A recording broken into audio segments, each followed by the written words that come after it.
Okay, are we all ready to get started? Once Josh sits down, are we all ready? Good? All right.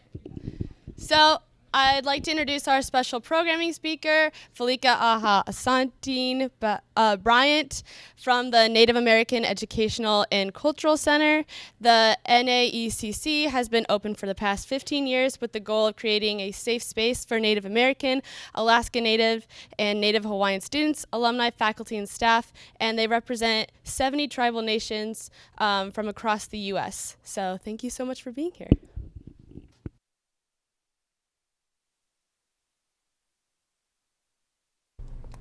Okay, can you hear me okay? I wanted to make sure I had that on correctly. Oh, thank you. To begin with, I would like to thank President Jensen, Vice President Weber, members of the Purdue student government for inviting me to join you here today. As Izzy had indicated, my name is Felika Ahastine Bryant. I am the director of the Native American Educational and Culture Center, and as I always do with my own introduction in my own language, Yate, She'e Felika Ahastine Bryant, She, Nashashan Shle Kiani, Bashichin, Todich Itnis Aishiche, Do Not O the Netachi ni Aishanella. Did anybody understand what I said? Maybe my name, but okay. I always want to just put it out there if anybody knew what I had to say. Just give you a little background story. Several years ago, I was moderating a discussion down in Indianapolis, and I had done my formal introduction in my own language, and afterwards I had somebody come up to me and they said, Yat Eshiche. So what that meant is that as I was doing my introduction, not only did I introduce myself, but as Navajo people, we introduced ourselves with our family, our clan.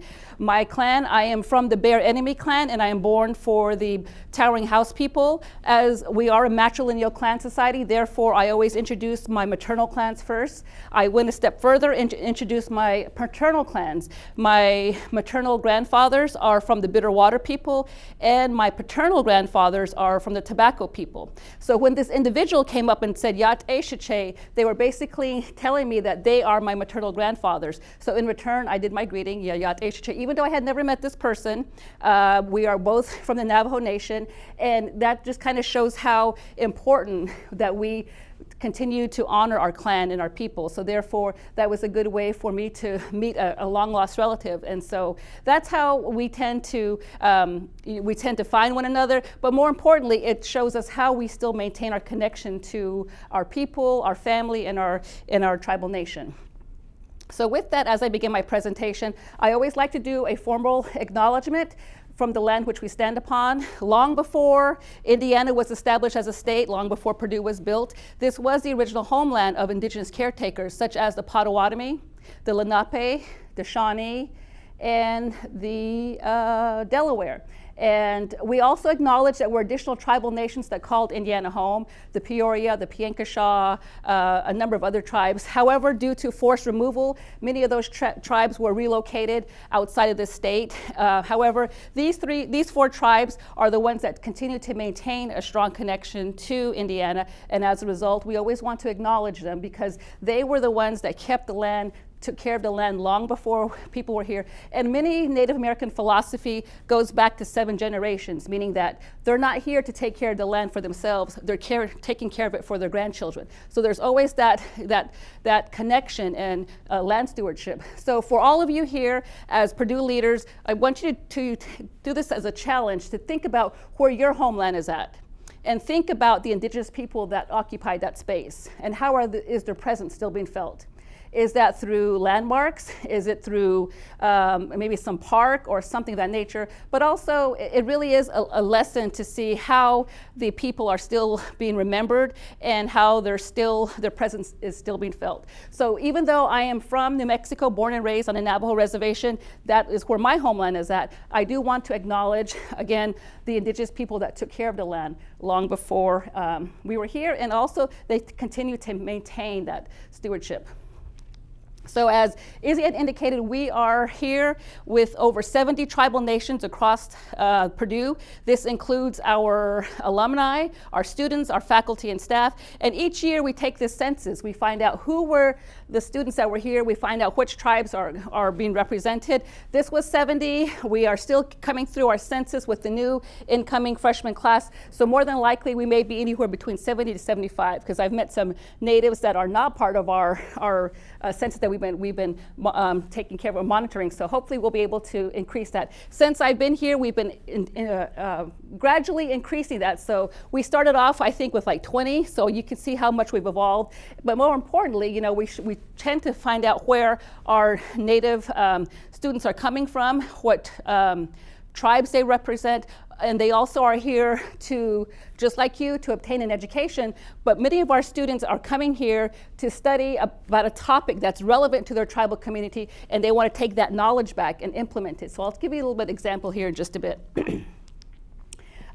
We have greetings from all the different tribal nations. Yates, how I said it in my own language. Bojo, Aho, Aloha, from all our different Native people that are here. With the Native American Culture Center, we have been here at Purdue for over 15 years, and we continue to maintain a presence. The two primary goals are really to provide a safe learning environment for students and also to teach others about Native American issues that are taking place. Fun fact, you know, we always put this up here. The NACC was the first cultural center focused on Indigenous people to open here in the state of Indiana, and that's always something we always like to rub into our IU colleagues. Through our cultural center, we represent 5 cultural centers here on campus. We are all under the Division of Diversity and Inclusion in the Office of the Provost. We report directly to Dr. John Gates and AVPDI Renee Thomas.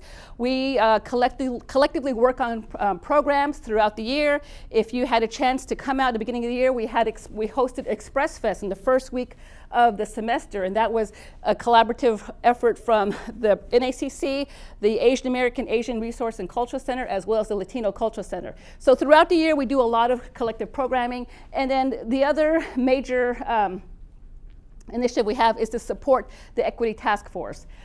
So that just kind of gives you a little idea. So I wanted to kind of just look at the Purdue Moves program, because we know that is what we all center on for our programming and our strategic goals. But for us, we want to go through it piece by piece and see how we are at the NACC achieving these goals. Affordability and accessibility, we have what's called the Sloan Indigenous Graduate Partnership Program. It's one of our most successful programs here on campus. It's designed specifically to recruit Native Americans, Alaska Native, Native Hawaiian, Pacific Islander students who are pursuing a master's or a PhD in a STEM discipline. Our program benefits, we provide funding over the course of the student's degree. We research experience, they gain that as they're here, professional development opportunities. They are all assigned a faculty mentor. Eligibility, they have to prove that they are a member of their particular tribe, or in some cases with the Native Hawaiian, they have to have documentation from the Office of Hawaiian Affairs. And so I have listed here, pursuing a master's or PhD, and they have to be able to get admitted into one of the STEM disciplines. We are a national program that is recognized across the country. We are one of 9 institutions. The Sloan program is also found at University of Alaska, both the Anchorage and Fairbanks campus, University of Arizona, Montana State, University of Montana, Montana Tech, SUNY and Forestry, UNAC, University of North Carolina, Asheville, and we just added on University of Kansas. So collectively, this is the Sloan Indigenous Graduate Program. We receive funding from the Alfred P. Sloan Foundation, and Purdue does serve as the lead institution over all of the group. So Dr. Kevin Gibson is the program director, and I serve as the co-PI as well as Dr. Ken Ridgway. So the 3 of us collectively maintain and run our Sloan program. Some of the campus highlights I have listed here. Okay, so those numbers are a little bit off. Sorry, I'm looking at 2020. But one important thing I want to note for this coming fall, we will graduate our 50th Sloan student here at Purdue. So we're really excited because that is a milestone major achievement given the number of Native people that we have here on campus. We have continuously received funding from the Sloan Foundation. Our last funding was received in March of 2020, where we received over $4.6 million as an organization, and $1 million came directly to Purdue for us to maintain the program. We have, I think, close to 18 students in the program right now. This coming fall, we will graduate 5 students. We just had one of our Sloan students successfully defend her dissertation on Monday, and so we were able to celebrate her achievement. I just came from class. Class ended at 6:30 this evening, so I came here. Every week we meet with our scholars. Today we had a special guest speaker. Eleanor Hayden is from the she is from the Tlingit, Haida, and the Tsimshian Nation. She's an anthropologist. She's a special guest that's here from Alaska. And she conducted a presentation here earlier today, and she'll be here until Friday. So when we do have Native speakers on campus, we often bring them to our Native American Center so they get a chance to meet all of our Sloan scholars, but also talk about, what their research and what their, what type of publications, what type of class they're teaching, or really just sharing their Indigenous knowledge with all of us. So all that takes place at the NACC, and that's how we continue to grow and to produce Native graduate students in our program.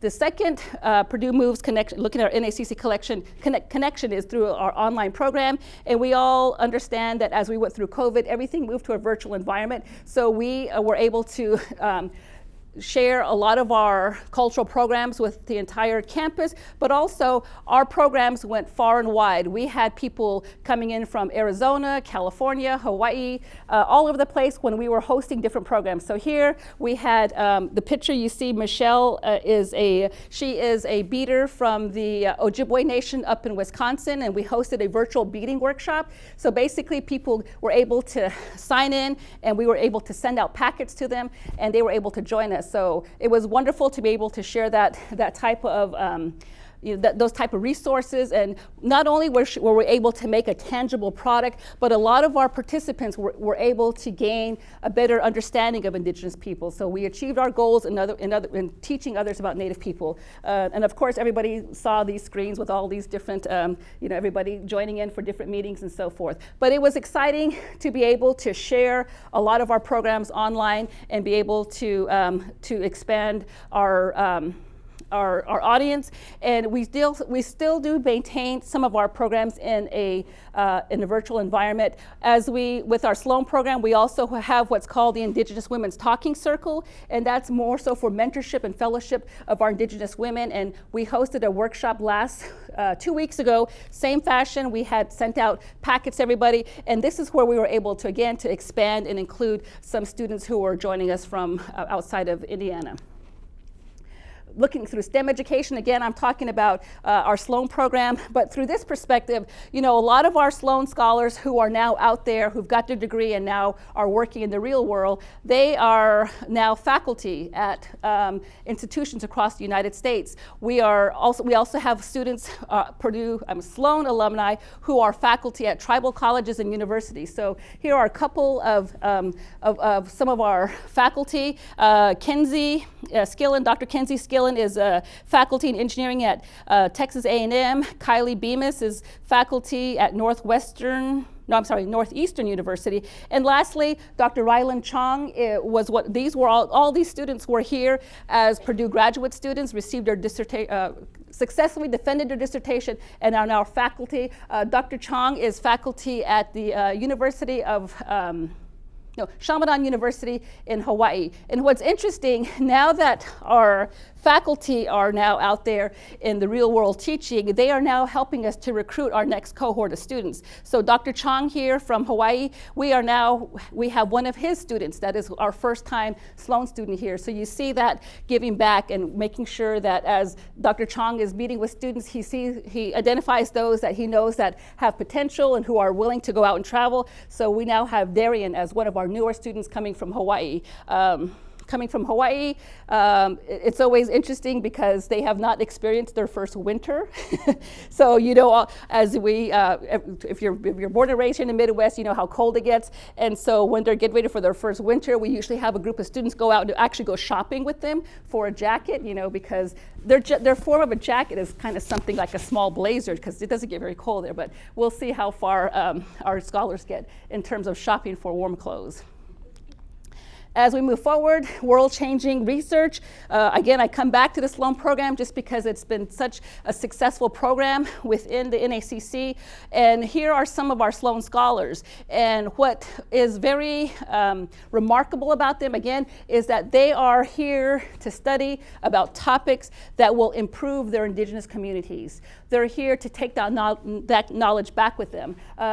Tanya Aldridge, who is profiled here, we had her profiled back in 2020 when we celebrated Native American Heritage Month. She came here to study about pine martens. I'm not sure if you know what pine martens are, but they're basically like weasels. And her whole focus on that weasel, she is from the Ojibwe Nation. Did I put up here what Kinawa Bay of Indian communities where she resides. And when she came here, she wanted to study weasels and looking at the different patterns. And there was a small part up in Wisconsin where some of the weasels were dying out. Not only did it have environmental impacts with that community, but most importantly, the impact was on her tribe because the weasel is one of their clan animals. So in that context, once this particular animal dies, how is that going to impact the tribe? Because that would mean the elimination or the extinction of one whole clan. So therefore, she came to study, and she now continues. She's now working up with the GLFWIC, the Great Lake Indian Fish and Wildlife Commission, and she still maintains a strong connection with us. Additionally, we have Elena Bryant here, who's listed. We profiled her as we were all during that time. What is it? Purdue gave Day of Giving. So Day of Giving, we have profiles of different students. So she was our profile student. She came here, or she's here to study about groundwater contamination because there is a lot of uranium damage that has taken place on the Navajo reservation. So her goal is to learn more about this and see how she can study about uranium and water contamination, take that knowledge back to her, and find ways to improve the water systems within the Navajo community. Lastly, transformative education. We do that every day as we are sharing about our Native American cultures. We have people that come and visit us and they want to take a tour of our center. They want to learn more about what we're doing. So our whole goal is to educate the entire population here, people of all walks of life, to come to the center and visit us. And currently we have a number of initiatives and programs that are taking place this fall. Here we have Jeffrey Gibson, the exhibition taking place. We are partnering with the LGBTQ Center as well as Purdue Galleries. It's currently, this exhibit is currently on display in Stewart Center, so I encourage you to visit. And actually tomorrow we will be hosting a reception, so if there's an interest in learning more, we will be hosting. I don't have the flyer for that. I didn't get the flyer in time from Purdue Galleries, but I would just encourage you to stop by. I think we're going to start at between 6 and 7, so I'm sorry if I don't have that correct information. I didn't get that in time. But I do have 2 other programs that are taking place. Currently, we have a canoe maker that is at our center. If you're walking by our center in the next couple of days, we're located at University and 5th Street. We are a 2-story white house. We have an attached garage. We share the backyard with the Asian American Resource and Culture Center as well as the Latino Culture Center. So right in that spot, it's kind of messy and junky right now because we are working hard to construct a canoe. We're very honored to have Mr. Wayne Valliere here. He is from the Lac du Flambeau Lac du Flambeau Band of Lake Superior Ojibwe Indians, and him and his apprentices are here. We are building a canoe, and we are encouraging the entire campus to come and join us. I know Izzy came by as she was checking in with us, but she got a chance to see the canoe as we're making out of our garage. But this canoe is being constructed entirely out of natural products. We have birch bark. We have, when I left this evening, they were beginning to do the stitching. They soaked the roots, and then they're going to be stitching the roots. We're going to be using pine pitch to seal the canoe. And so we have volunteer opportunities. I think we have it listed if you scan the QR code, or if you just go to our website, we do have a volunteer form. We are hosting a number of different groups. We have a really good partnership with the SAO. We're going to host 2 nights or 2 sessions next week where we're going to be bringing student organizations to come and participate and volunteer and to take part. We have some classes. We recently hosted a class from the psychology, a cultural psychology class. Next week we have honors program. They're going to be coming and joining us with this. So it is a huge endeavor, and we also want students to take pride and to help us along the way. So I encourage you, if you want to get your hands dirty, get wet, and get in there and do some stitching, not only will you learn about the whole natural concept of how the canoes are created, but Wayne is an excellent teacher. He will spend time with you to talk about the traditional values and traditional ways of the Anishinaabe people, so we're really excited about that. Our goal is to finish, we have it here on Monday, October 10th. We understand that this is going to be during fall break, but for us, this is Indigenous Peoples Day, so we are going to launch this canoe on the Wabash River on Indigenous Peoples Day, and in addition to that, we're going to have a launching ceremony. We have people coming from the Lac du Flambeau Nation up in Wisconsin. They're going to be joining us. So we have Native people coming from across the Midwest to join us for this launching. Once it's done, we're going to invite everybody over to the NACC for a feast. So again, this is something that's happening now, and it's an excellent way to get involved and to learn more about Indigenous people. We have, tomorrow we're hosting an artist. We have another remarkable partnership with the Eiteljorg Museum. For those of you who are not aware, the Eiteljorg is located in downtown Indianapolis, a museum dedicated to Native art and Western art, and we host artists every year or every fall. They have an artist in residency program. So Monica Raphael from the Anishinaabe and Lakota Nation will be here to join us. She's going to do a presentation talking about storytelling and talking about, you know, how a lot of the stories for many Native people, there wasn't written. Everything is pretty much oral, just passed down from generation to generation. Myself, coming from a Navajo background, winter was always the best time because that's when it was time for us to come indoors, and we spent time with our grandparents, and they were telling us stories all about, you know, all these life lessons and creation stories that I've heard when I was small. So now that I'm passing those stories on to my family, so that way we will keep our people and our stories alive. I think I'm winding down here. Last couple of slides, just talking about services to students. Again, we provide a safe and inclusive learning space. Surprisingly, our center, our day-to-day population is non-Native. So if you're interested, you know, we have people from all different parts of campus that are coming to visit us. We are located right, I think, across the street from the pharmacy building. So we would have a group of pharmacy students come over and watch DIY shows with us as they got some more coffee during their breaks. We're close to the LCC and the ARC, so we have a lot of students who have a comfortable level to go and visit all the different places. And many times people are just coming off the street just to say, I've passed this place so many times, I want to come in. And once they come in, they get a feel and they understand that, you know, we're open to the entire campus. So that's where we encourage people. If you're interested, if you're part of a student organization, we welcome student organizations to host meetings at our center. We have students that will bring in their study group and use our space. We have a library, a computer lab, a meeting room, and some private offices where people can study. Mentoring, I kind of mentioned our Indigenous Women's Talking Circle. That's also part of our mentoring, where we really are looking to support our Native community and create that sense of belonging. And lastly, again, like I said, we support student organizations through collaborative events. Our location, 903 5th Street. I listed everything here. Our Three Sister Garden, that's something we're very excited to introduce as we're closing out the gardening season. We started this initiative in the summertime. Three Sisters, for many of you who are not aware, beans, corns, and squash. If you grow those three plants together, vegetables together, they will sustain a life, and they will be able to maintain their own, they'll live together harmoniously is a good way to say it, because you have the corn that grows straight up, you have the beans that need a stalk, so they'll wrap around the corn, and the squash remains on the outer edges to help protect and keep the the corn moisture and keeping the bugs away. So with that whole concept, the Three Sisters, many indigenous people across the country have stories about the Three Sisters. You'll hear this with the Haudenosaunee people, the Iroquois, the Ojibwe, even as far down south in the southwest with the Navajo people. The Three Sisters is something that's very important to us. So we started this initiative with the Purdue Student Gardens, and we've been able to continue to maintain our gardens. So we're closing out our season. Our corn is, we've harvested our corn. It's drying at the center, and we have some squash, a couple of squashes. Our beans did not make it. You know, the squirrels won that battle, so we'll try again next year to be able to win that. And lastly, I put our office hours here, Monday through Friday, 9 a.m. to 5 p.m.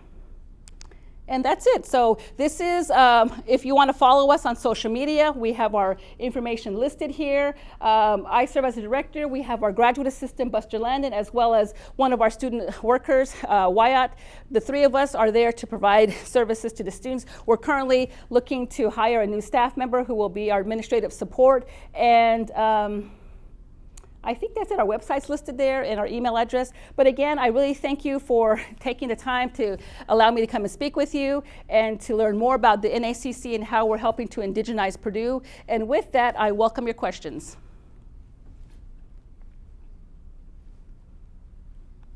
Sure.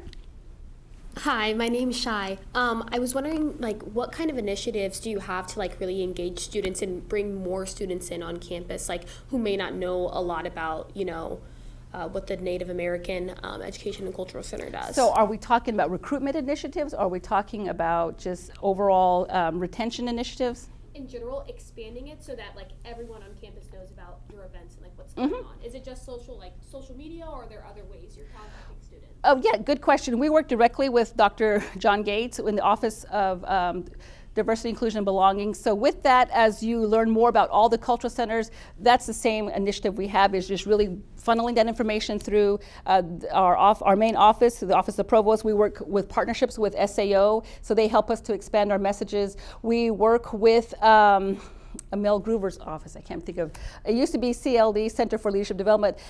We've been very intentional in working with establishing partnerships with offices across campus, so that way we're able to expand our knowledges. Colleges and universities, the Minority Engineering Program, the Office of Multicultural Programs, and the College of Agriculture.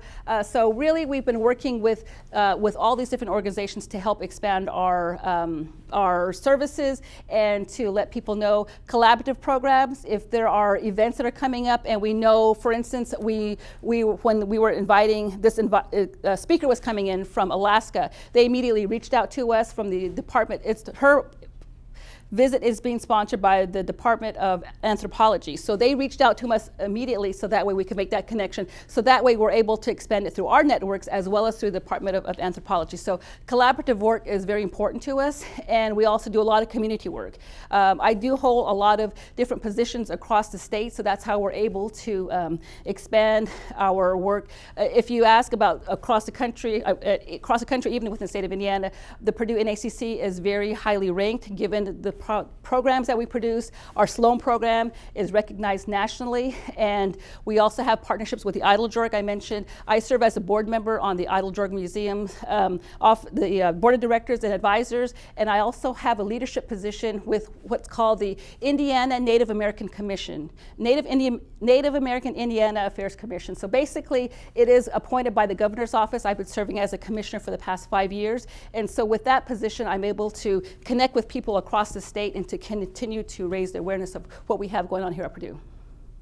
Thank you. Yes. Hi, first of all, thank you so much for coming. I guess my question is how can we as like student leaders here on campus best support, you know, you and the just Native American community, and just, I guess, what are some, you know, ways that like we can, you know, help to foster like you guys on here on campus? Yes, thank you for that question. And I would just encourage you to come and visit us if there's a way to come and visit us. If you're part of some organization, if you are, I know all of you have multiple roles across campus, whether it be within your own college or if you're part of sorority fraternity or any type of other student organization. If there's an interest in learning more, feel free to come and visit us. Not only us, but all the cultural centers. We are all open to hosting events. We used to host the hula club here at Purdue, and they would just move the furniture aside and do their hula practice. We've hosted poetry slams. We've hosted movie nights with the minority women. The Women in Engineering program. So these are ways that we're able to just get our word out where we are, what we do, and through your help and through your leadership role, if there's something that you see that you would like to learn more about, I always challenge students to, many of you are taking classes that may focus on a multicultural project or maybe an intercultural learning experience, and if there's an interest in learning more about Native people, contact us. I help students all the time to get to work on their projects. Most recently, I helped a student who was in the honors program. She wanted to incorporate indigenous lesson plans into her history class. So she created a whole lesson plan focused on Indiana history. The Three Sisters was another project I worked with agriculture students. Another program was focusing on languages, looking at native languages and the importance that they have and how many languages have gone extinct, but through revitalization programs, helping a student learn about all these revitalization programs. So with that, if there's an opportunity for you to learn, feel free to contact us and we can help you in that capacity. And really just, if there's an interest, just come and volunteer, come to the center. This is a perfect opportunity given that we are doing this interactive, active learning project at the NACC, and that gives you a chance, like I said, to get your hands wet and get in there. And we just have students walking off the street, just coming and joining us and just say, I've never seen this place before. I've walked by and this guy came and started helping us. He's an RA, so he's bringing his whole floor to the center with us next week. So those are ways that you can just come and get involved. And really, there may be some hesitation, because I often have that question from students, hesitation in coming to our space. The space is open for the entire campus community. This is part of your community as well, so feel free to come and learn and expand your horizons. Thank you. Yes. Hi, my name is Sydney, and I don't even have a question, but I just wanted to thank you for coming to educate us, because as like the College of Ed, we always learn about how it's so important. But I feel like I've just learned so much in like 30 minutes.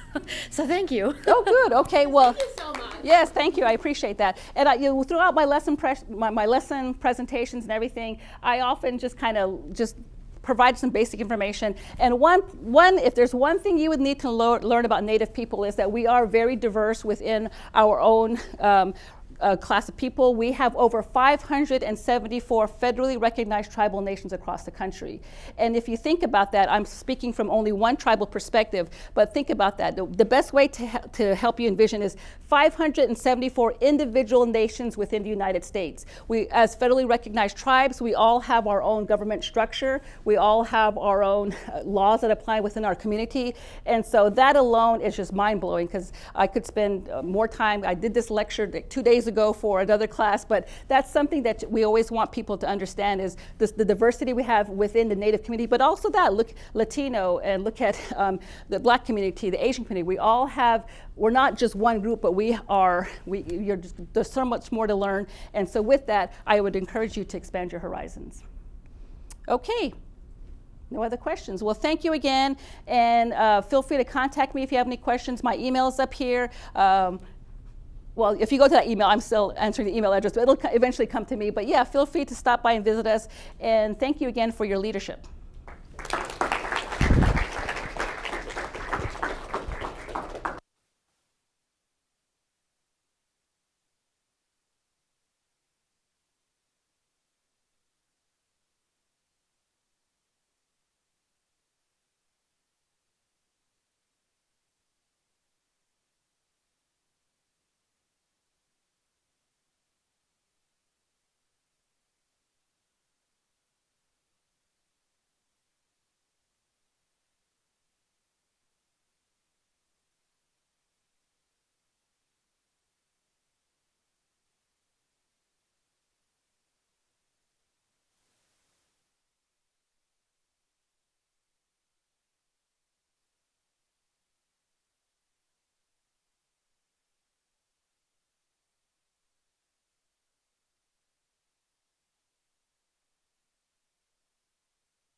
All right, raise your right hands and repeat after me. I state your name. On this 28th day of September 2022. Swear to abide by and uphold. The Constitution and the bylaws. Of the Purdue student government. I swear to conduct. All legislative business. With the utmost integrity. And with the best interest of Purdue University and its student body. As my main objectives. All right. Congratulations.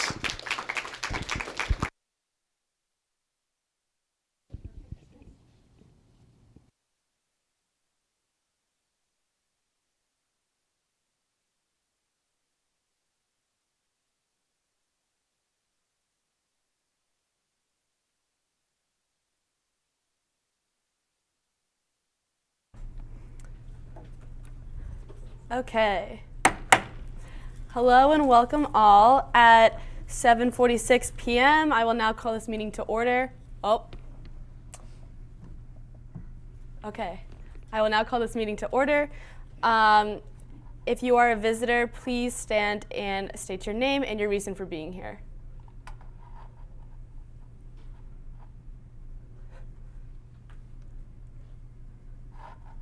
My name is Lee Chow from Purdue Fast Track News.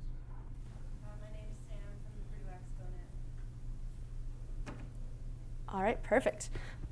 We will now begin with proxy reports. If you are a proxy, please state your name and the senator you are proxying for at this time. I'm Jack Lambert, and I'm proxying for Nikki Axe. Perfect. I'm Phil Morgan, proxy for Josh Blackman. Perfect. All righty. Hearing no more proxies, we will now move into roll call by Secretary Friend.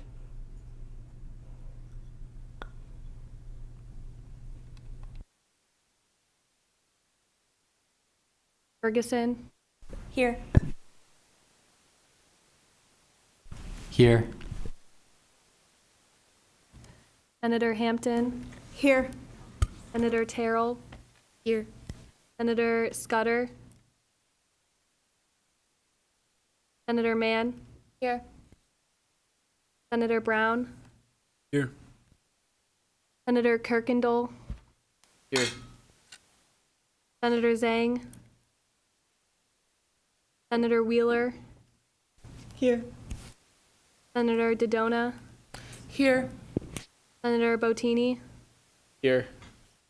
Senator Conrad. Senator Alexander. Here. Senator DeLucia Green. Here. Senator Eskunis. Here. Senator Tishosik. Here. Senator Bowman. Here.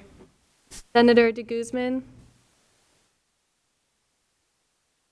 Senator Kirsch. Here. Senator Adam. Here. Senator Johnson. Here. Senator De Silva. Senator Robinson. Here. Senator Jane.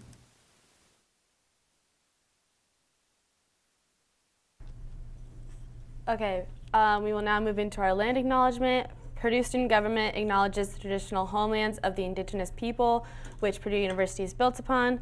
We honor and appreciate the Potawatomi, Delaware, Miami, and Shawnee people who are the original indigenous caretakers. All right, now senators, please rise for the Pledge of Purpose.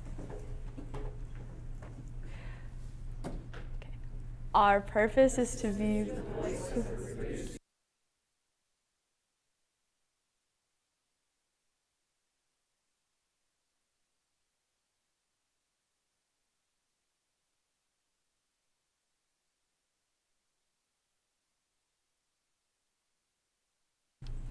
Perfect.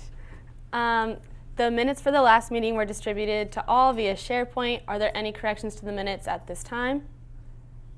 All right, seeing none, the minutes are approved as distributed. We will now move into executive reports. President Jensen, do you have any executive reports at this time? I do. We got the amount that we were charged for the fall retreat over the past week, and that number, thankfully to Camp T, they canceled our contract and we were able to sign a new one, and so that number was well below what we were expecting it to be, and that was at $3,096, and then just excited for everyone. Other people have updates too. So just as a reminder, for voting tonight, we're going to be using the SharePoint links again, as well as the normal placard voting. So for those of you who can't get on SharePoint quite yet, come see me after the meeting and then we'll try to get that all resolved. But we're still going to use SharePoint just to get that all figured out. And I'll count those who can't get onto SharePoint. I'll count your placard votes as well. Okay? Now, Chief of Staff Aregbi, do you have any executive reports at this time? Yeah. How about now? There we go. All right, wasn't pressing hard enough. Quick updates. So Tech sent out a Microsoft form in the Everybody PSG Slack channel. So if you can fill that out, you're just uploading your headshot. You'll be able to see the Google Drive link and just information and instructions in the description. If you have any questions, just shoot me a message. It's really not too terribly confusing. Otherwise, BOD is going fairly smoothly. Everyone is working on their own initiatives. I think most notably, HEAM is currently working on a midterm event, kind of focused around boosting morale around midterms this upcoming week. And then just some more administrative stuff. Polos have been ordered and name tags will be ordered soon. Do I hear any other executive reports at this time? Yes. Yeah, so first boiler update should be coming out in the next couple of days, which is very exciting. If you guys have any student orgs or anything else that you want included in that, I will be putting a new link in the group me coming up here shortly. Thank you. Any other executive reports? Pro Tem Ferguson? Yeah, if you guys could please get me your SAM, official selections as soon as possible. And then for those of you who do not have SAMs or do not want SAMs, or do not have SAMs and want SAMs, just shoot me a Slack message and we'll figure out some sort of application that we can all use. Perfect. Chief Justice Kim? Court has started planning for Know Your Rights Week, so if there are any organizations that you know that want a voice or some day of that week, just reach out to me because we are working to partner with some student organizations for that. Treasurer Wiseman? Just a reminder, the SOGA Period 2 application, that's grant money for student organizations, is due October 17th.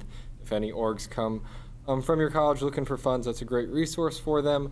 I kind of mentioned it last Senate session, but the reminder, there's a page on the SharePoint that hopefully answers lots of money questions as you start your events. Thank you, Senator Ferguson, for helping me set up those forms today. So there's resources there, but when you start your events, just please reach out, make sure you're spending money the right way. Perfect. Any other executive reports? All right. Seeing no more executive reports, we're going to move into committee reports. So we'll start with internal affairs. Not a ton from IA this week. Still kind of just working through making updates for our standing rules. Those almost certainly will be at the next Senate session, but that's all from us. Perfect. Financial affairs. Well, the small grants application went live on Monday, so that's pretty exciting. Spent a lot of time trying to get everything set up for that. So you'll see in just a little bit the updated PSG small grant guidelines on the floor. You'll find out that not a ton has changed, but there are a couple small exciting things. I sat down with Sean and Seth Thompson, who's our small grant coordinator, this morning, and we talked through the whole process of what grant approval looks like. So I'm really looking forward to how organized this process is going to be this year. Perfect. Campus and student resource affairs. So honestly, pretty excited because CSRA is having a table at HEAM's event. So if you guys weren't going to go to see HEAM, you better come to see me. us as a committee. Besides that, we have honestly a couple great ideas for legislation that we'll all be working on and pursuing, as well as we're talking to CARE to set up hopefully an event with them. So honestly, feeling kind of positive this week.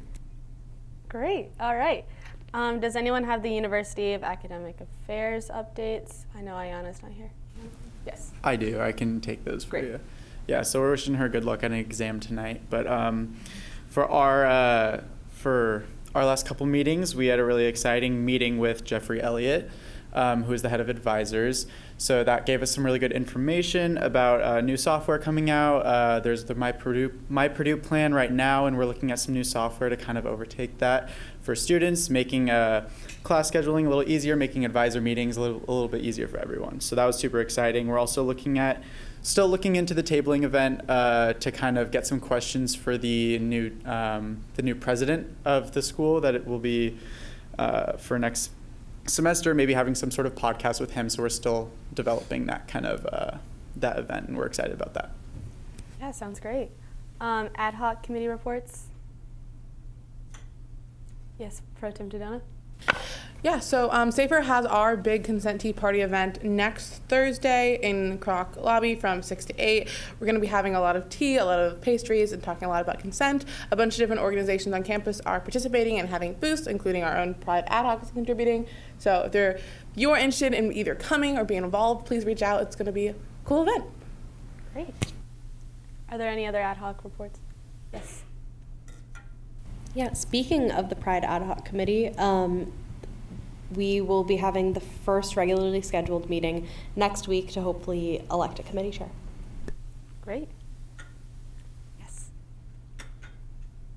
For the disabled ad hoc committee, excuse me. We also are hoping to have our first meeting next week to elect a committee chair, and then we're also working on kind of distributing like a flyer to gauge interest from the student body.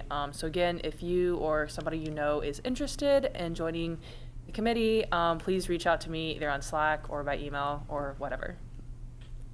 Great. Are there any other committee reports? All right. Seeing no more committee reports, we will now move into informal discussion. Do I hear any informal discussion at this time? Yes, Pro Tem Ferguson. So I'm sure many of you know that that last week there was a court case surrounding Purdue administration as well as a former Purdue student, and I won't go into the details of it other than the fact that it did have to do with Title IX and a lot of policy change that I think many of us would hope to see at Purdue. Because of this, I wanted to bring to you guys' attention that there is a protest this Friday at 5 p.m. at Hovde Hall. If any of you want any more information, please see me after the meeting, but just wanted to bring that to your guys' attention. Also, potential boba after the Senate meeting is a little more informal than that, but while I'm here. Great. All right, is there any other informal discussion? Seeing none, we will move into old business. Do I hear any old business at this time? All right, seeing none, we will now move into new business. Do I hear any new business? Yes, Pro Tem Dodonna. I move to bring up Bill 2223. Second. It has been properly moved and seconded to bring up Bill 2223, the PSG Small Grant Action Plan update. This bill is amendable and debatable and requires a majority vote. We'll start with discussion from the authors of the bill and then move into discussion from the floor. So do any of the authors wish to start? Senator Esquinas. So as most yearly things, there has to be a yearly update, and the small grants is no exception to that. So we have made a few changes to the small grant guidelines here. For a little bit of background, the way our small grants program is set up, we can assess which guidelines we're going to use each year, but there was a set document with guidelines in it that was included in our, I believe it was our bylaws in the action plan area. And so this is updating the small grant guidelines that are in our action plan to what we're actually using now. So high level, the major changes for this year. Number one, The small grant program used to be entirely reimbursement based. Starting this year, you can apply for either a reimbursement of funds or you can apply for upfront funds. So very happy about that. And another, I guess, general larger change is how we are going to be prioritizing grant review in individual meetings. For those who don't know, whenever organizations apply, if there are a certain number of applicants for a certain meeting, we will put those applicants in an order that will determine, if we're running out of money, who ends up getting money. The formatting of that changed from last year a little bit. Let's see, I have a few amendments to make right now. Senators know this from caucus, but my plan is to read them out because a few of them are kind of long, and then I will also message our secretary so that she doesn't have to just type them all up. But overall, here are the amendments. In the applicant eligibility section, cut Division of Office of Dean of Students at the end of sentence number 2 because that is incorrect.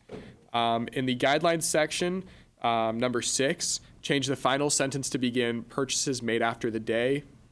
In the application process section, number 2, delete the last sentence that starts financial affairs reserves the right. In the general funding prioritization section, number 2, delete second sentence that starts the RSO has not received SFAB. In general funding prioritization section, number 3, delete the first sentence that starts the RSO has received funding for a SOGA grant. And lastly, general funding prioritization section, number 3, change has received an SFAB grant in the same school year to has received an SFAB grant for the same school year. So senators also all have that in front of them. So this is me formally proposing an amendment. So I guess now it's discussion on that amendment. Great. These amendments are amendable and debatable and require a majority vote. Do I hear any discussion at this time?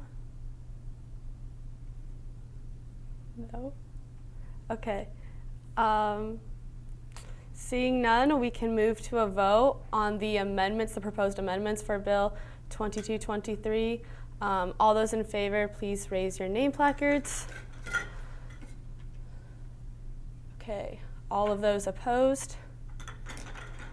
All those abstaining? All right. With a vote of 22 to 0, the amendments pass. And now, since those have occurred, we can discuss the bill as a whole. So do I hear any further discussion on Bill 2223 as a whole with the added amendments? Okay. Seeing none, we can move to a vote on Bill 2223. All those in favor, please raise your name placards. All those opposed, same sign. Any abstentions? Okay. With the vote of 22 to 0, the Bill 2223 passes. Congratulations. Okay, do I hear any other new business? Yes. Just a quick clarification. Do you want us to go ahead and fill out the Senate voting form now, or? Yes. Yes, I would. And again, just to, I guess, because I feel like I asked this last time, it's just in the legislation number, just write 23, right? Yes, Okay. just 23. Perfect, thank you. Thank you for telling me that. And then those who cannot get the SharePoint up and running, I will add your votes in later.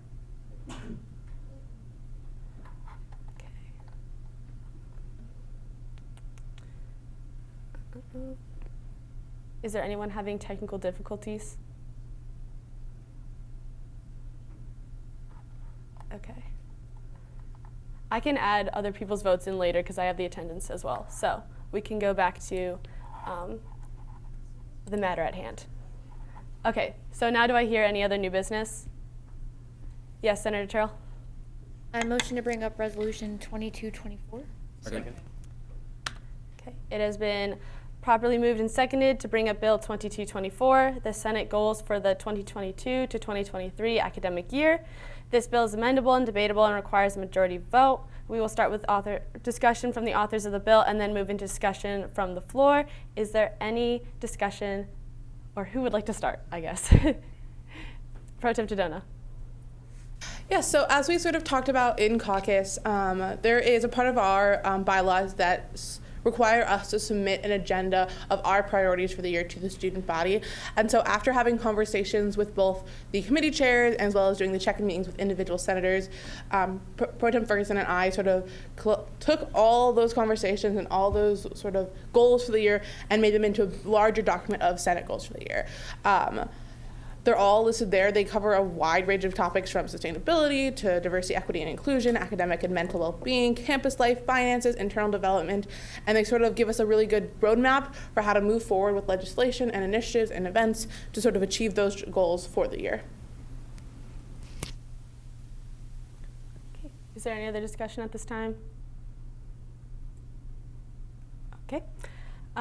Seeing none, we can move to a vote on Bill 2224. All those in favor, please raise your name placards. Okay, all those opposed, same sign. Any abstentions? All right.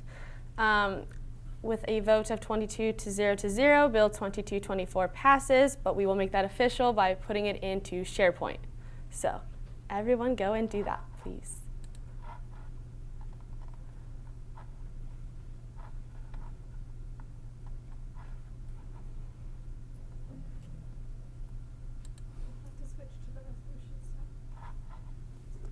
The resolutions. This. Oh.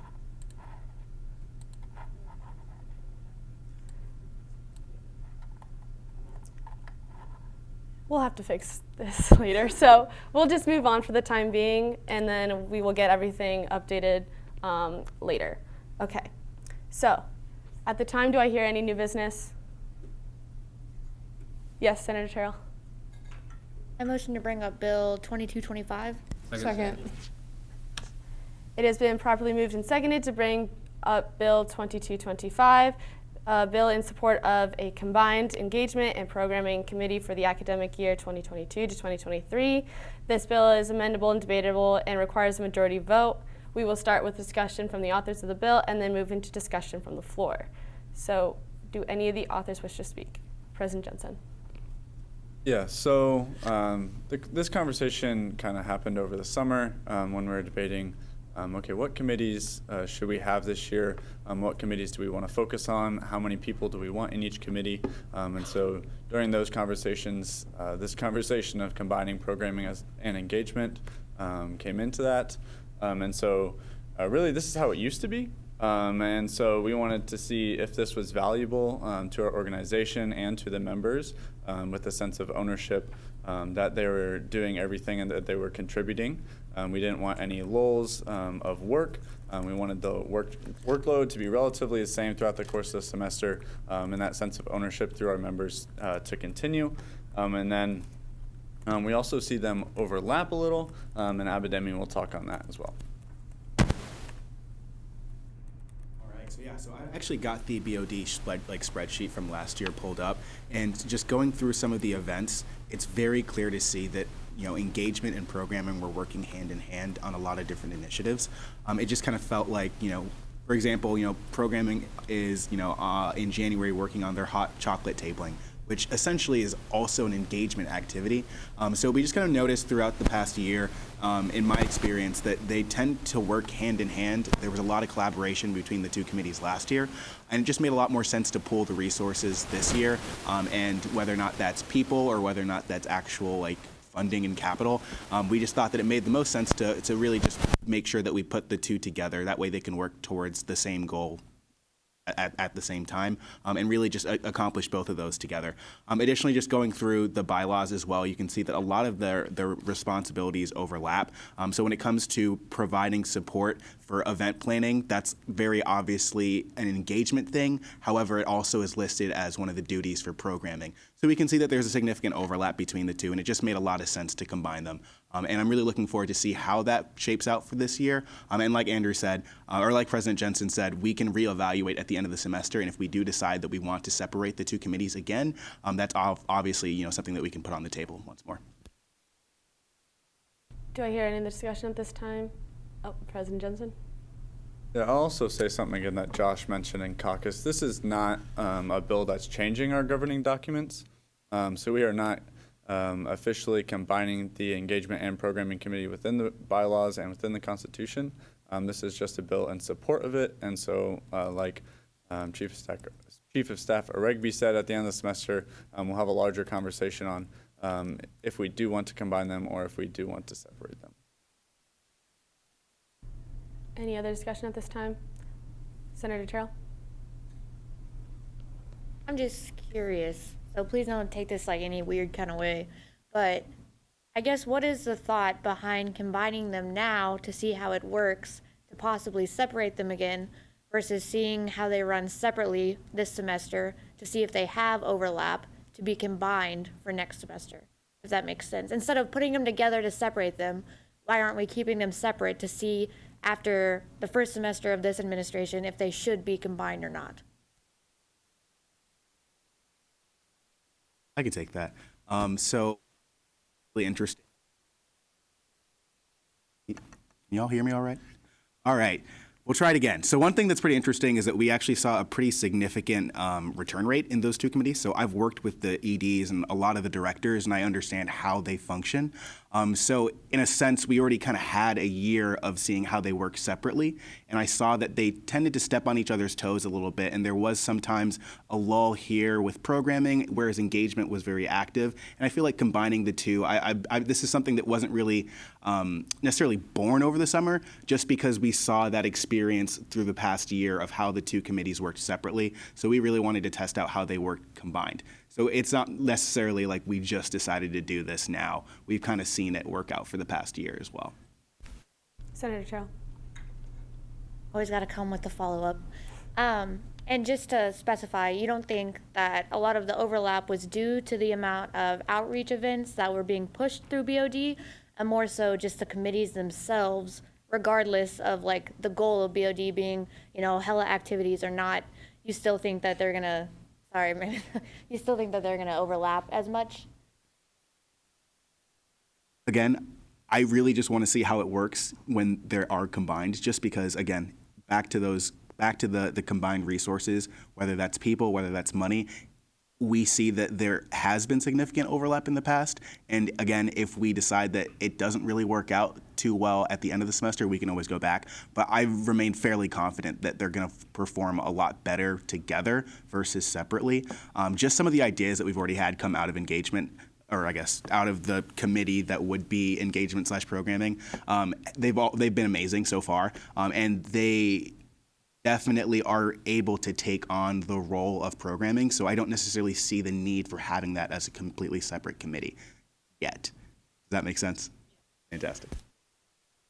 Pro Tem Ferguson. I just want to reiterate something that President Jensen said, just to make sure that everyone is just aware of the precedent that this would set. Even when writing this bill, it was something that I was trying to be cognizant of if this bill is to pass, it is all of us giving our support in combining them. And if this bill is to pass, that is setting the precedent of this is something that the Senate can do. Something that the Senate can do is say, okay, if we agree, then I guess the breaking of our Constitution and bylaws is okay in this case. And so I don't want to sway either of you of, because again, it's a conflicting situation of, is this a right or wrong situation? But I do want that to be present in all of your minds as you decide how you would like to vote on this. Senator Bowman. Just kind of a question, Joe. I mean, you may not have thought this far in advance, but I know that in caucus we kind of discussed the abundance of EDs. And I guess were this to pass and take place and this to, work well in the future, would this be, I guess what I'm trying to say is, would this fall under the jurisdiction of one ED or would it remain as OEDs is what I'm kind of trying to get at. Yeah, so as it right now, engagement has these amongst them. So we wouldn't really be adding anyone new, just keeping it how it is. Senator Esquinas. I have to say I fully support this because I think the only way we can figure out how to be more efficient as an organization is to try things. And with how rigid our governing documents are, sometimes it does take bending the rules a little bit to try and make sure we figure out what the best of our ability is. But I would like to propose one amendment to this bill. I would like to add a whereas clause. I don't have the language set yet, but essentially saying that this is for the 2022-2023 school year. I think that would make me feel a little bit better about it because then we are bypassing our government documents, but it's temporary and it's for the purpose of trying to figure out if we can. Sorry, I just missed that it says 2022-2023 in there. Never mind. Pro Tem Tadano. I really agree with what Senator Skinner said in terms of allowing for some flexibility when it comes to our governing documents. And I sort of mentioned this in caucus, but in my mind, for allowing for less rigid structure, it has to be proven that either hypothetically or with reasons that this change is going to better benefit students, because that at the end of the day is our primary mission. It supersedes, in my opinion, like sticking to strict structure within our organization in order to better support students. And I guess I get really concerned with the combination of these two committees when it comes to ensuring that both sides of that spectrum is upheld in terms of ensuring that the programming element is maintained as well as the engaging element. And I understand that there is some overlap within our governing documents, but how do you plan to ensure that those two elements, when combining committee that now have two separate duties to uphold, how are they going to prioritize those duties? How are those duties are going to be split amongst the executive directors who have explicit duties? I feel like I need more information on exactly how this combination is better rather than the benefit that individual programming or engagement can get. So I can answer that. So basically the way, in order to answer your question, we kind of have to look towards last year, how engagement and programming ran separately. So programming specifically was primarily focused on putting on large events to boost morale within Purdue student government. However, we often saw that last year we didn't have that many people within PSG attending these large events, right? These large programming events. And that ended up leading to us opening these events to the public, right? And you can see how that just trickles into essentially what engagement is meant to do. So what we wanted to do this year to change that programming element and to really boost morale within the organization is to do smaller but more consistent actions to boost morale. So things like, hey, it's your birthday, happy birthday, right? Little things like that I think go a long way versus like, we're gonna, sit and have pizza in some random room and walk, and then nobody shows up. We want to make sure that we're doing smaller and more consistent things. That way, I think it's a lot more manageable for that larger committee to take that on versus trying to create an entire separate committee that's spending funds and essentially not seeing the fruits of their labor. Does that make sense? I'll also touch on splitting the responsibilities. I touched on this in caucus a little bit. But consistently when we were appointing our EDs, we said every single time, we are bringing in people that are overqualified. And so those responsibilities, I know I fully trust both of them, and I know Abidemi does, that they'll split the responsibilities however they wish and however they can. We know that they'll do it successful. And so that was our reasoning behind bringing in very, very overqualified people. And so I think throughout the course of the semester, we'll also see how they do that. I just want to add on really quick. We also were very strategic in who we chose for the co-EDs. So for example, Abby Sullivan has a background in programming, as she was the ED of programming last year, and Vidi was, who is the other other executive director for engagement. She was on the engagement committee last year. So they both have a solid foundation in the roles that they're going to be performing. They're just now doing it together under one committee. Senator Brown. I will say I definitely see the point and the benefit of it. And kind of going back to points previously, I think this combination may help with the quality instead of just a quantity of events. Whereas before, programming maybe had to put out X number of events, and engagement, had to put out X number of events. So maybe the combination, maybe they still have subcommittees going back and focusing on programming, focusing on engagement, but the quality of the events put forth would be much higher, and they'd be able to attract more people. Senator Mann. I just want to agree with what Senator Brown said and draw the comparison to the pro temp vote from last year, splitting the position into two people. We listened to Pro Temp Reynolds, her story from last year, saying that it was too much work for one person, so we split it up. And I think that if these committees are saying this is not enough work for two separate committees and we would be better combined, that we should also listen to their experience. And like Senator Brown said, focus on the quality of the stuff that they're putting out. And even though it's an unconventional approach, I'm in support of it because I think, as we've seen with our pro temps from this year, that it can work and it can be really effective.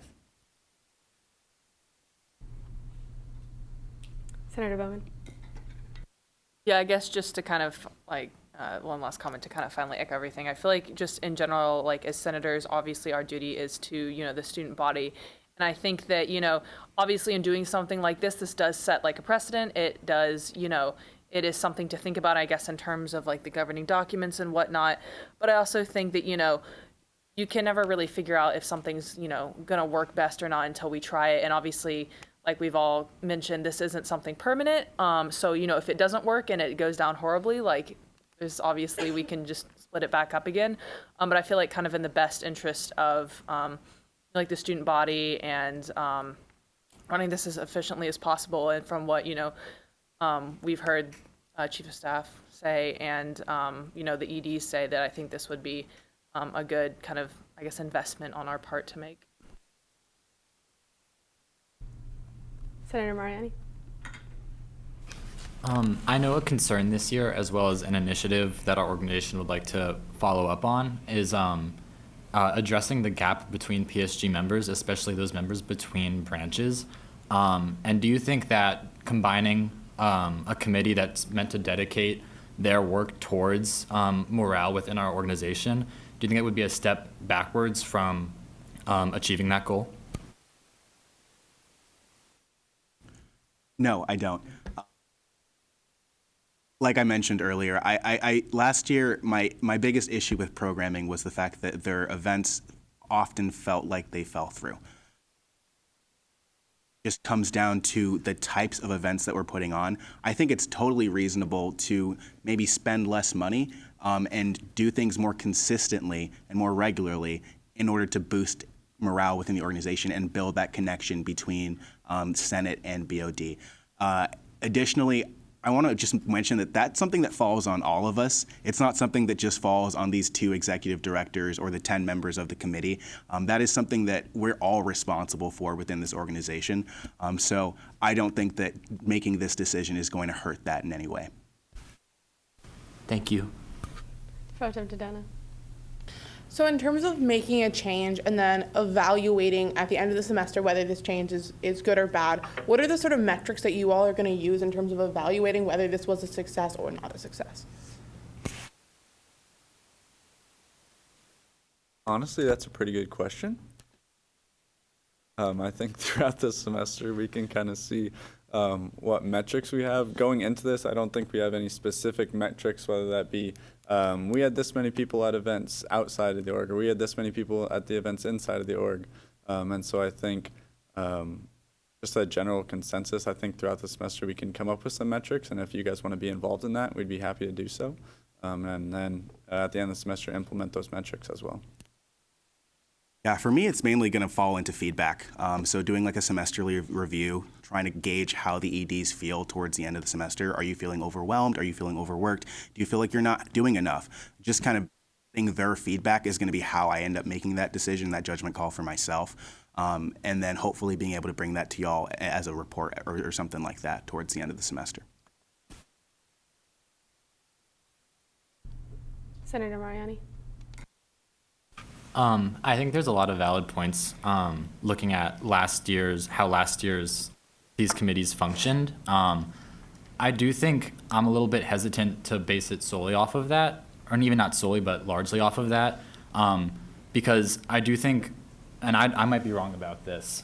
Oh, I should speak into the mic. I might be wrong about this, but committees kind of moved a little bit away from their constitutional duties last year, particularly with maybe engagement. I know engagement is meant to serve as a sort of liaison between Purdue student government and other larger student organizations on campus, to kind of facilitate that avenue for communication as well as collaboration.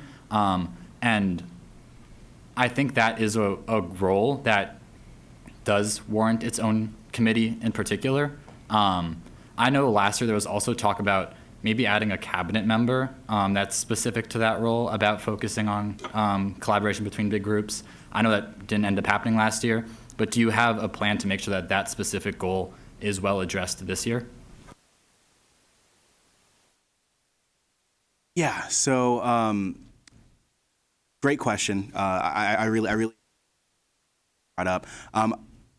Again, this is something that's not just going to fall on this committee, right? So making sure that we're engaging the student body, while I know it does specifically state that engagement is responsible for that, if we're relying on 10 people to make sure that we're engaging the student body, we're not doing our jobs, right? All of their committees are focusing on making sure that their events and what they're doing, their initiatives, are focused on engaging the student body.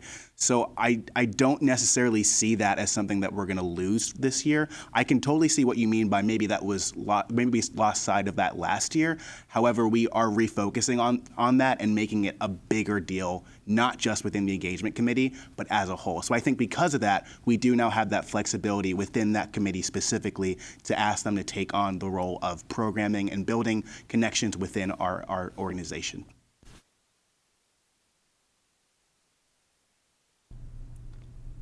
Do I hear any other discussion at this time? Senator Mariani. Just one last point. So I don't mean to dominate the end of this conversation. I think there's been a lot of valid points brought up. I would like to address the comment about pro temps. I think there is a distinction between these two situations. End of last year, when we decided to split up the roles of the pro temps between two people, that was because we thought there was too many roles for one person to handle, and so splitting that up would allow for those roles to be better addressed. This is now a reduction of roles and a combination, and I think while there may still be between those two committees only enough goals for one person or one committee, I think that's still something people should keep in mind when voting. Senator Mann. I just want to say I don't necessarily agree with the idea that this is a reduction of responsibilities. I think it's more of a refocus on the quality of what these committees are putting out and combining all of their ideas and resources so that they can better do their jobs, which is the comparison I was more so making with the pro temps is focusing on quality and being adaptable to what each academic year requires. Pro Tem Tajana. I guess this is a question for everyone, but I guess I have a hard time grasping that quality would be increased by decreasing the amount of people who could work in certain projects. I guess that's what I really struggle with, is that I really support the ideas of engagement and programming and all that they stand for, but I have a problem with saying, oh, these are really important and we find value in them, so let's cut back the amount of people who work on them, let's cut back the amount of people who are supposed to oversee them. I guess that's what I really struggle with this combination. So we actually did not cut the amount of people who are working on this. The current engagement committee is quite large compared to it was last year. So we made that on purpose because we knew that we wanted them to have this additional role. So we made sure that the resources in terms of people would still be adequate so that they could fulfill not only the roles of engagement, but also the roles of programming. And then to further answer your point there, give me just a moment. I'm blanking. We'll just leave it at that. Senator Robinson. Yeah, so I'm totally in favor of this. I like the idea of having specific goals and plans in mind. I know this is something that's new, and I would love to hear about any specific ideas or outlines for the semester or for the year that you would have for the combination of both of these committees and how that would differ.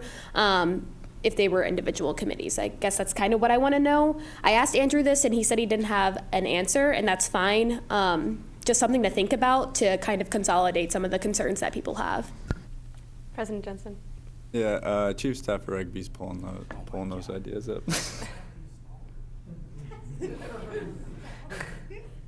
Pause. Yeah, filibustering is not allowed.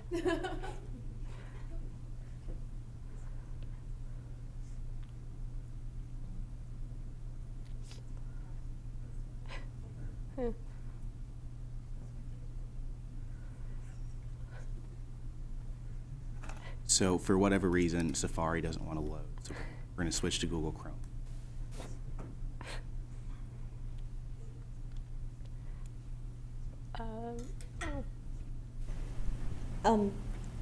While Abidavi pulls up his things, I just want to bring up an additional point to kill some time, which is I do worry a little bit, and this isn't in specific on this goal, but that occasionally in our trying to push events to the student body, because we've limitedly seen in the past that is how they like to engage with student government, that we sometimes lose sight of trying to hear their concerns rather than putting on fun things for them to do. And so I think that that's not something that I don't think that has a specifics to do with this bill, but is something for all of us to just be mindful of, especially as we're planning our outreach events and planning other events on campus, is that really our focus should be on hearing student concerns, not just putting on fun things for them to do. Abidemi, are you good? We'll come back to you. Yes. Have they considered encouraging engagement to partner with other committees more so? I know you've mentioned a few times that you would expect sustainability and D&I to fulfill more of those roles. Would they be collaborating throughout the semester? I think if your question is, will the committees be collaborating throughout the semester, the answer is yes. I've definitely been pushing that throughout, just because I believe sharing resources and sharing ideas is just a much better way to go about initiatives versus everybody trying to do their own thing.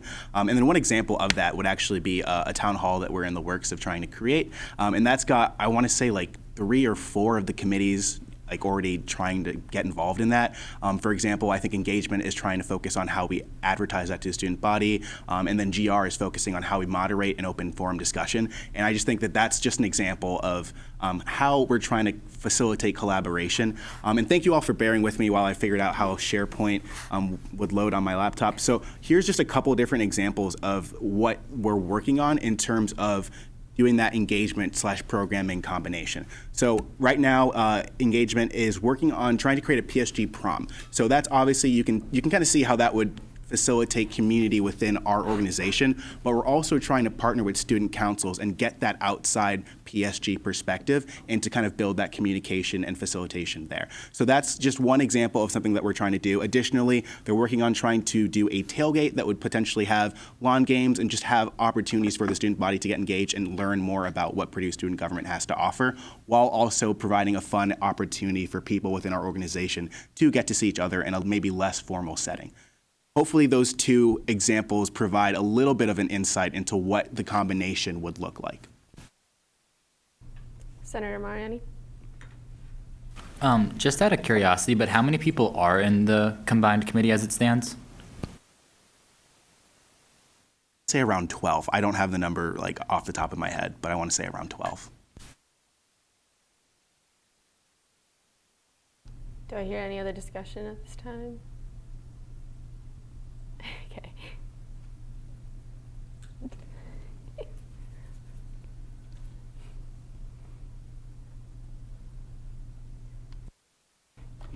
Pro Tem Tadona. There's 10. There's 10 directors of engagement as of currently, including the EDs.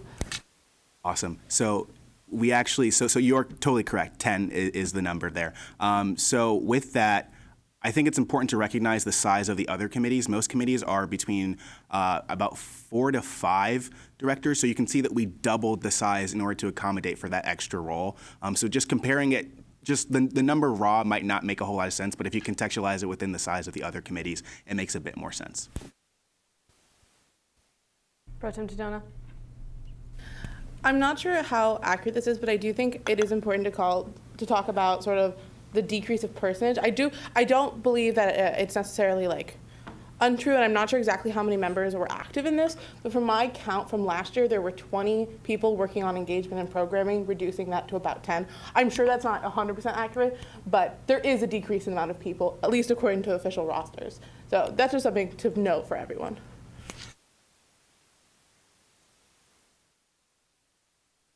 Senator Mariani. Thank you. Just out of curiosity again, I know there was like the link sent out a little while ago asking about interest in joining PSG. How many more people are still on that like waiting list, if any at all? It's a good question. There's a pretty significant amount of people who are still on that wait. And kind of talk a little bit about why we didn't choose to make, or why we chose not to make the committees as large. There tends to be, for whatever reason, this feeling like if there's a committee with 10 people, you only have to, occasionally participate, right? And then you end up with about 3 people who end up actually participating and carry the committee, whereas 10 people get to share the title of director of so-and-so. So I experienced that on the committee a couple years ago, as well as last year as the Deputy Chief of Staff, just watching it happen. And I felt that shrinking the size would make people feel more responsibility and have more ownership over what they're working on. So it's not necessarily that we have, less active people. We have about the same number of active people. Hopefully we actually get more activity from these people because they feel more responsible. So that was kind of the thinking there. And I've just seen it happen year after year where you've got these large committees, but in reality you've got 1 or 2 people plus the EDs who's actually doing work. And I just didn't want to repeat that again. I didn't want to put our committee or executive directors through that. So that was just our thinking there. So it might look like a cut, but in my mind it's actually an increase. Pro Tem Tadona. I think it also concerns me a little bit the amount of people who want to be involved with PSG and cutting a committee that people would love to be a part of and can't because we're decreasing our numbers. And more along with what Chief of Staff Regby said was, wouldn't it be better then to have 2 smaller committees working on programming and engagement to foster that environment rather than one larger engagement that has exactly the same problems that you're talking about?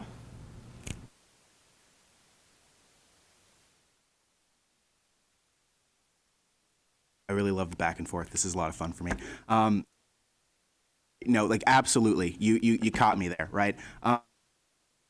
And we still have to go back to the fact that we're sort of, in a way, changing up the roles, right? So we're adding another additional role. So it just comes down to a matter of proportions. How much responsibility do you have versus how many people do you have? If we're going to double the committee size, it kind of makes sense to, in a way, double the responsibility. Does that kind of make sense to y'all? Hopefully my math there was correct. I'm not. Senator Brown. Yeah, going off that point, I agree with that, just because if we're doubling a committee, or not shrinking or getting rid of one, but doubling it in a sense, I feel like there should be double the amount of people. And additionally, going back to the quality over quantity, yes, we could have lots more people in, say, the programming or engagement committee, but I know if somebody joined and went through all the process of joining PSG, they'd probably want to do things. And if they're just put on a committee, just be put on a committee that is already being stepped on toes, maybe they wouldn't have something to do. Senator Terrell.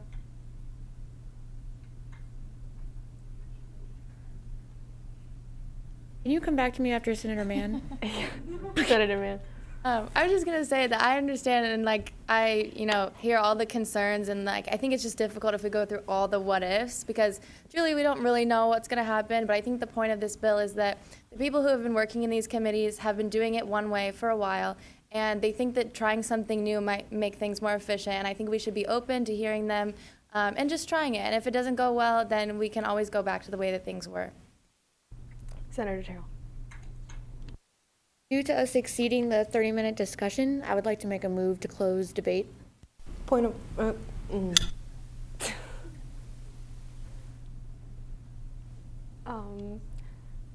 Julia, does there need to be a second? Second. Second. Okay. Okay. Okay. Julia, do we just move to a vote, or is? Yeah, so it's been moved and seconded, so it's not amendable or debatable, but it requires a 2/3 vote to pass previous question. Got it. Okay. But we move to a vote. So if 2/3 agreed to end discussion and to move to a vote, then we'll move to a vote. So raise your placards if you are for doing this. Okay. All opposed, same sign. Okay. Any abstentions? Oh, you guys, I'm just gonna do some math. I just don't know the count though. Okay, with the count to 17 to 2 to 3, the motion passes.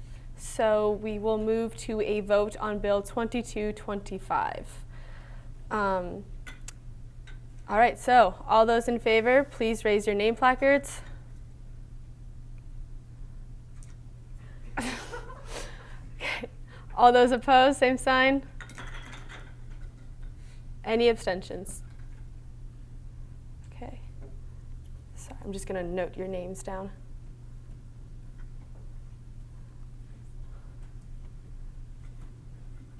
Okay. Okay, with a vote of 18 to 0 to 4, Bill 2225 passes. So congratulations to the authors. Okay, do I hear any other new business? Okay, seeing none, we will now move into announcements. Do I hear any announcements at this time? I'll go. Okay. Felika did leave us with a couple of pamphlets, so at the end, please come down and get them. And then also, if you could not get SharePoint to work, please come and see me. Senator Terrell. I was going to ask you if you wanted us to do that online voting. Oh, fuck. Okay, yeah. Sorry. Yep, please do that. 25, yes.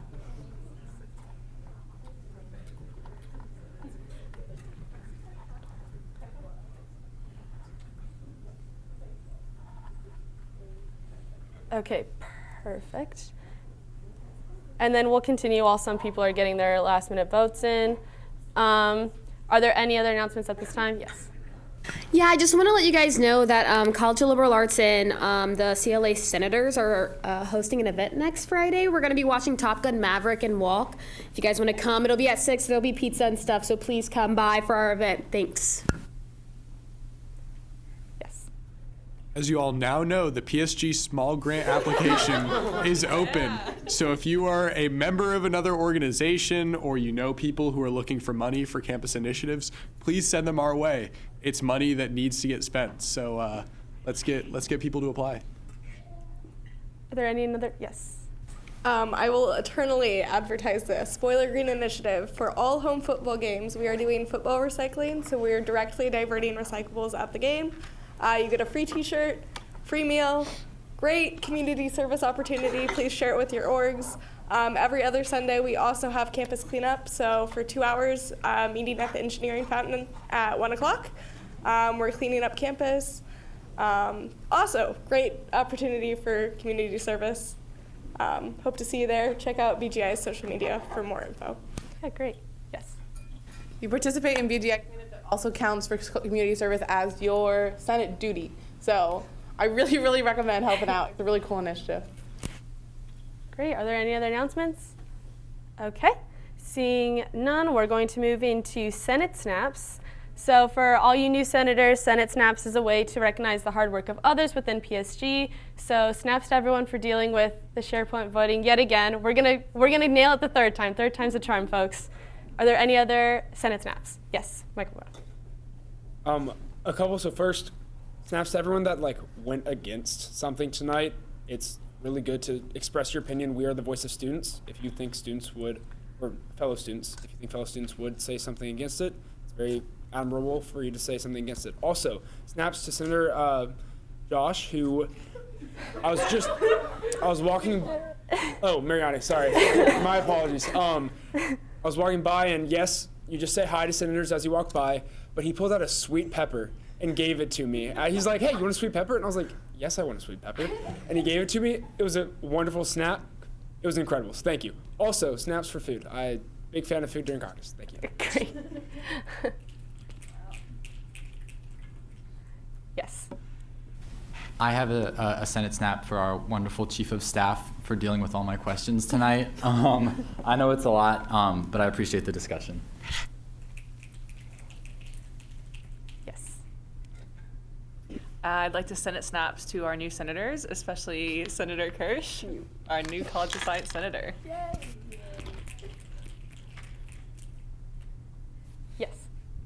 I'm gonna offer a presidential snap for President Jensen.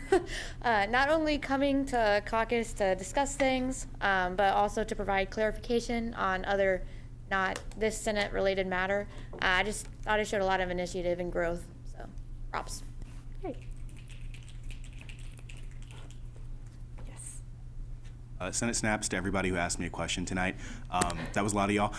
But it does warm my heart to know that y'all are committed to what's happening, not just within Senate, but also within the board of directors. And I really do appreciate it. I might have seemed like snarky at some point, but I'm just that's just me. I really do appreciate the questions, y'all. All right, any more snaps? Well, we'll all give a snap to Julia as well for being there with those hard to answer parliamentary questions. All right. So anyone who received a snap can come get a snack out of the bin. It's a little bit low, but I'll get you next time if you don't get anything. But seeing no further announcements of snaps, the chair would recognize a motion to adjourn. Second. Oh, has it even been motioned? Yes. Madam Chair, I move that we do now adjourn. Second. There you go. It has been properly motioned and seconded to adjourn the meeting. It's not amendable, not debatable, requires a 2/3 vote. All those in favor say aye. Aye. Great. The meeting is now adjourned. Thank you, everyone. Nope. Majority rules.